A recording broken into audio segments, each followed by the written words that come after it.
औज़ुबिल्लाहि मिनश्शैतानिर्रजीम बिस्मिल्लाहिर्रहमानिर्रहीम। मोहतरम नाज़रीन, मेरा आज का मौजू है मौसीकी और गाने सुनने के नुकसानात। खुदावंद आलम का कुरान मजीद में इरशाद है, वाइतनिबू कौल ज़ूर, फजूल मुहम्मल बातों से, मिसाल के तौर पे झूठ है, बहतान है, झूठी गवाही है, गाने हैं, इनसे इज्तनाब करो। ज़ैद शाम कहता है कि मैंने इमाम सादिक अलैहिस्सलाम से पूछा कि कौल ज़ूर से क्या मुराद है, तो इमाम अलैहिस्सलाम ने इरशाद फरमाया, गिना मुराद है। गिना यानी क्या? वो साज़ है, वो आवाज़ है जो शहवत को भड़काने वाली है और फिस्क व फजूर की महफिल से मुनासबत रखती है। इस तरह इमाम बाकिर अलैहिस्सलाम इसके बारे में इरशाद फरमाते हैं कि गिना ऐसा गुनाह है कि जिसके ऊपर खुदावंद आलम ने अजाब का वादा किया है। और इसके बाद इस आया की तिलावत फरमाते हैं, व मिनन्नास से मन यश्तरी लहवल हदीस, लोगों में से कुछ ऐसे लोग भी हैं जो फजूल और मुहम्मल बातों को खरीदते हैं। किस लिए? लियुज़िल्ला अन सबीलिल्लाहि बिगैर इल्म, ताकि बगैर सोचे समझे, ताकि बगैर इल्म के अल्लाह के रास्ते से लोगों को गुमराह करें। वयत्तखिज़हा हुज़वा, और अल्लाह की आयत का मजाक उड़ाए।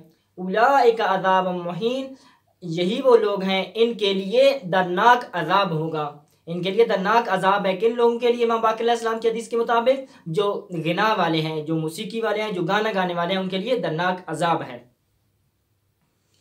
इसी तरह हज़रत अली अलैहिस्सलाम का इरशाद है कि हर वो चीज़ जो खुदा की याद से गाफिल करे वो जुए के हुक्म में है। और मौसीकी और गाने एक ऐसी चीज़ हैं जो इंसान को खुदा की याद से गाफिल कर देते हैं। और ये ऐसा गुनाह है कि जिसके बहुत ज़्यादा तिब्बी हवाले से भी, मानवी हवाले से भी नुकसान है, दुनिया में भी और आखिरत में भी। ये एक ऐसा हराम है। इमाम सादिक अलैहिस्सलाम इरशाद फरमाते हैं, बैतुल गिना ला तुअमनु फीहिल फजीआ, जो गाने वाला घर होता है, जिसमें गाने बजाए जाते हैं, जिसमें गिना होता है, वो मुसीबतों से और मौत से महफूज नहीं रह सकता। वला तुजाबु फीहि दावा, और ऐसा घर, इसमें दुआ कबूल नहीं होती है। और इसमें क्या नुकसान होता है?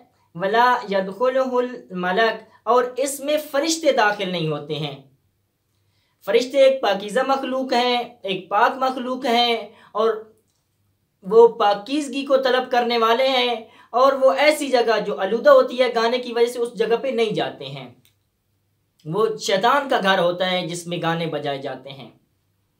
इसी तरह इमाम सादिक अलैहिस्सलाम का इरशाद है, इस्तिमाउल गिना वल्लहव युम्बितुन निफाक फिल क़ल्ब कमा युम्बितुल माअ ज़र्अ, के गिना का सुनना और लहव का सुनना इंसान के दिल के अंदर निफाक को पैदा करता है, जैसे पानी ज़रात को पैदा करता है।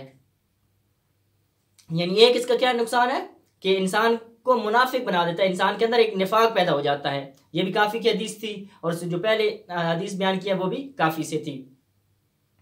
इस तरह इमाम रज़ा अलैहिस्सलाम इरशाद फरमाते हैं कि जो गिना नहीं सुनते हैं, जो गिना से परहेज़ करते हैं, जो गाने से परहेज़ करते हैं, उनको अल्लाह ताला जन्नत में एक आवाज़ सुनाएगा कि जो उन्होंने दुनिया में और इससे पहले नहीं सुनी होगी। मन नज़्ज़हा नफ्सहु अनिल गिना, जो अपने आप को गिना से बचा लेता है। फ़इन्न फ़िल जन्नति शजरतन यअमुरुहुल्लाहु अज़्ज़ा व जल्ला रियाह अन युहर्रिकहा फ़यस्मउ लहा सौतन लम यस्मा बिमिस्लिह। अल्लाह ताला जन्नत में एक दरख्त को पैदा करेगा और हवा को हुक्म देगा कि इस दरख्त को हिलाए, और वो जो गाने नहीं सुनता, जो गिना नहीं सुनता, वो इससे ऐसी आवाज़ सुनेगा जो उसने आज तक नहीं सुनी थी। मन लम यतनज़्ज़हु अन्हु, और जो इस गिना से और जो गाने से परहेज नहीं करता है, लम यस्मअहु, वो इससे वो आवाज़ नहीं सुन सकेगा, वो ये आवाज़ नहीं सुनेगा। उसके अलावा जो तिब में इसके नुकसान बयान हुए हैं, तो तो सबसे बड़ा इसका नुकसान क्या है कि ये आसाब को बहुत ज़्यादा ख़राब करने वाली चीज़ है। जैसे नशा और मस्त करने वाली चीज़ आसाब को ख़राब कर देती है, ये भी एक ऐसी चीज़ है कि जो आसाब को ख़राब कर देती है। दिमाग जो है ना बकिया अज़ा से गाफिल हो जाता है। इस तरह दिल और रगों को ख़राब करती है और बीमारियों का सबब बनती है, दिल की बीमारियां और रगों की बीमारियां। इस तरह फालिज के सबब बन सकती है, हार्ट अटैक और दिल के दौरे, अचानक मौत का वाक़या होना। इस तरह हार्मोन की फजूल तरश्शो और बदन की तहरीक बदन की ज़रूरत के बगैर होती है। इसकी वजह से ब्लड प्रेशर में खलल पैदा होता है। जो तेज़ मौसीकी अगर सुने तो ब्लड प्रेशर हाई हो जाता है, अगर आहिस्ता आहिस्ता वाली मौसीकी सुने तो ब्लड प्रेशर क्या हो जाता है, लो हो जाता है। असल जो एक और नुकसान है कि जवानी की ताकत और तरोताज़गी ख़त्म हो जाती है, और जवानी की जो इनकलाबी रूह है, इंसान उसे सही तरह से इस्तेफादा नहीं कर सकता। वो जवान जिसने क्या बनना था, इकबाल का शहीन बनना था, वो जवान जिसने सितारों पे कमर डालनी थी, वो फजूल जो है ना कई घंटे मौसीकी और इंटरनेट पे बैठा रहता है। इस तरह ये जो ना इस्तेमार का एक बहुत मुअस्सर और कम खर्च आला है कि जिसकी वजह से वो जवानों को गुमराह कर सकता है।